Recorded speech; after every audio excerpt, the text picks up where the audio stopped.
4. What happens when the mind wanders? Now we come to one of the most common problems in meditation: distraction. You sit down to meditate, and within a few seconds, a thought appears. You remember something that happened yesterday. Then you hear a sound outside. Then you remember something you need to do later. Then perhaps you notice a pain in your leg. And before you realize it, you are no longer doing the meditation. This happens to almost everybody. Thoughts, perceptions, and feelings can all disturb meditation. But there is an important lesson here. You should not become upset simply because your mind has wandered.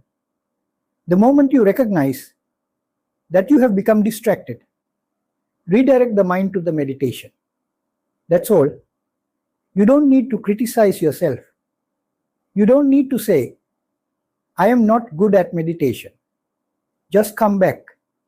In fact, every time you recognize a distraction and return to the meditation, you are practicing an important mental skill. 5.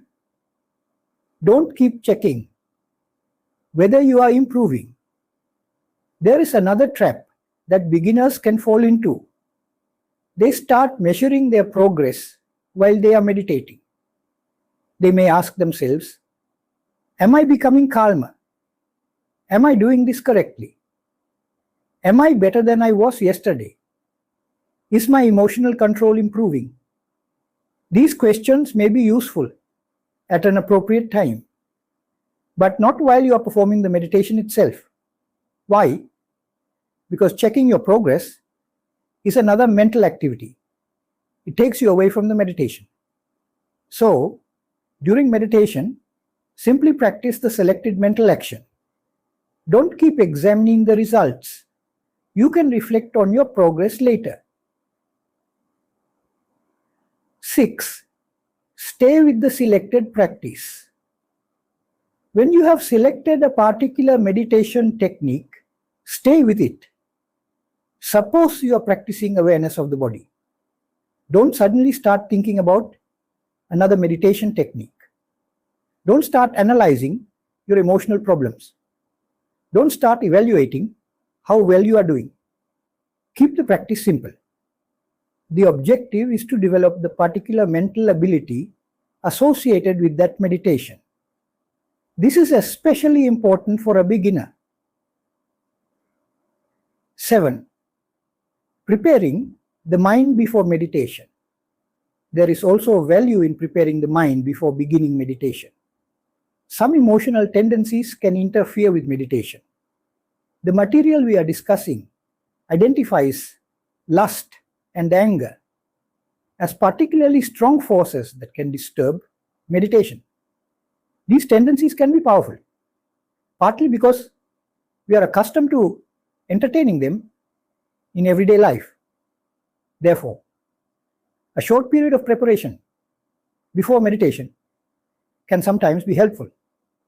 For example, imagine that you have just had an argument with somebody.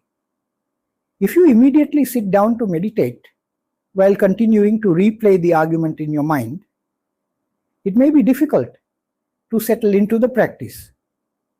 You may first need a short period to calm the mind and reduce the emotional stimulation. Appropriate positive thoughts or verbal suggestions can be useful during this preparatory period. But remember that the preparation and the actual meditation are not necessarily the same thing.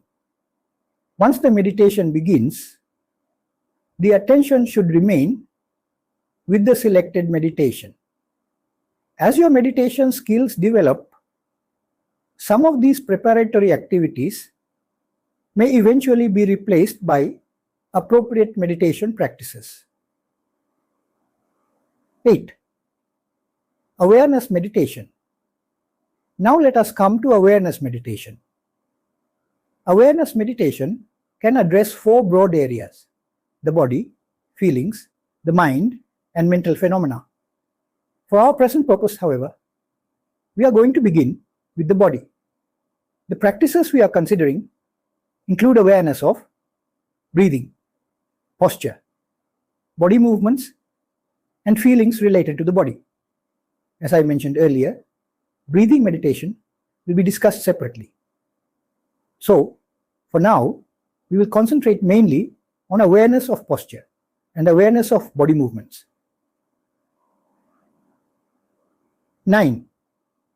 What are we trying to develop? There is a subtle point that is very important here. When we practice awareness, our purpose is not simply to collect information about the body. The purpose is to develop the capacity to be aware. For example, suppose you bring your attention to your hand. You don't necessarily have to think, this is my right hand. It has 5 fingers. My hand is in this position. That kind of verbal description is not the main purpose. Instead, we are developing the ability to be aware of what is actually happening. As awareness develops, thoughts, feelings, and perceptions may become clearer. You may begin to notice things that previously went unnoticed. And this is where the connection with the emotional management becomes important